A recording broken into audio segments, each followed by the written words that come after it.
আশা করি সবাই ভালো আছেন। সবাইকে স্বাগত জানাই আকাশবাণী চ্যানেলে। আপনারা লাউ চিংড়ি খেয়েছেন বা আরও অন্যান্য লাউয়ের তরকারি খেয়েছেন, কিন্তু এই রকম সুস্বাদু রেসিপি আপনারা কক্ষনো খাননি। আজকে দেখাবো আপনাদের লাউ দিয়ে কাতলা মাছের মাথার ঘন্ট। একবার খেলে বারবার খেতে চাইবেন। তাই চলুন দেখা যাক কীভাবে বানাচ্ছি। প্রথমে আমরা লাউগুলোকে কুচিয়ে নিয়েছি, তারপর আছে টমেটো কুচানো, লঙ্কা চিড়ে রেখেছি 2-3টে, আর মটরশুঁটি, আর আছে আলু কুচি। আমরা কাতলা মাছের মাথাগুলোতে নুন এবং হলুদ দিয়ে ভালো করে মাখিয়ে 10 মিনিটের জন্য রেখে দিয়েছি। এরপর একটা কড়াই নিয়েছি, তাতে সর্ষের তেল দিয়ে দেবো। সর্ষের তেল গরম হয়ে গেলে মাছের মাথাগুলো ভালো করে এপিট ওপিট করে লাল করে ভেজে একটা থালায় আমরা তুলে রেখেছি। ভিডিওটি সম্পূর্ণ দেখবেন, স্ক্রিপ্ট করবেন না, না হলে কিন্তু রেসিপিটি আপনারা বুঝতে পারবেন না। তাই মনোযোগ দিয়ে ভালো করে রেসিপিটি দেখুন।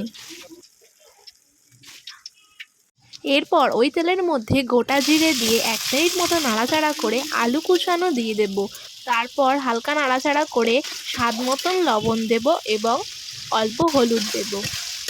এরপর আদা রসুন বাটাটা দিয়ে আমরা ভালো করে 2-3 মিনিটের জন্য নাড়াচাড়া করে মটরশুঁটি, টমেটো কুচানো, কাঁচা লঙ্কা দিয়ে দেব। তারপর আবার 2 মিনিটের মতো নাড়াচাড়া করে লাউ কুচানো দিয়ে দেব। তারপর আমরা দিচ্ছি স্বাদ মতন আরেকবার লবণ।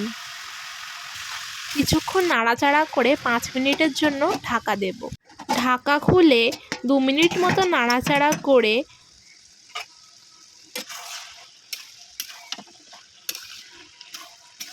ভাজা কাতলা মাছের মাথাগুলি দিয়ে দেব।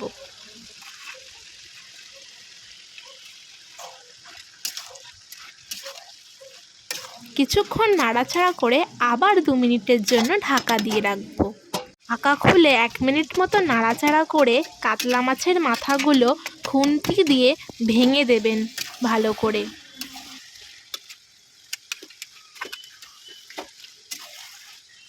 শেষে গরম মশলা দিয়ে 2 মিনিট মতন লাউয়ের জলটা শুকিয়ে নেবেন।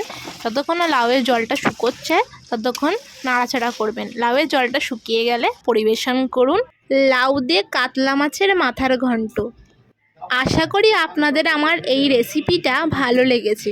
ভালো লাগলে অবশ্যই রেসিপিটা ট্রাই করবেন। আর নতুন নতুন রেসিপি জানার জন্য আমাদের চ্যানেলকে অবশ্যই সাবস্ক্রাইব করে বেল আইকনটা প্রেস করে দেবেন, তাহলে তাড়াতাড়ি ভিডিওটা আপনারা পাবেন।